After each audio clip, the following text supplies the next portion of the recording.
ভোরের আলোয় ট্রেনের সিটি বাজিয়ে শুরু হলো আমার যাত্রা। জানালার বাইরে সবুজ মাঠ, গাছ আর দূরের গ্রামগুলো একে একে ছুটে যাচ্ছে পেছনে। মনে হচ্ছে আমি কোনো চলমান সিনেমার ভিতরে আছি। ট্রেনের ভ্রমণের আসল আনন্দটা হলো জানালার বাইরে সেই নিরবিচ্ছিন্ন দৃশ্য। কখনো নদী পেরিয়ে যাচ্ছে, কখনো মাঠে গরু চড়ছে, আবার কখনো মানুষ হাত নেড়ে শুভেচ্ছা জানাচ্ছে। প্রতিটা দৃশ্য যেন এক একটা গল্প।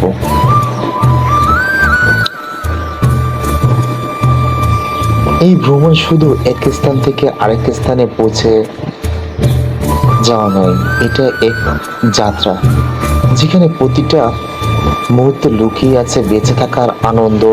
ট্রেনের চাকা যেমন ছুটে চলে, ঠিক তেমনই সময়ও ছুটে যাচ্ছে সামনে।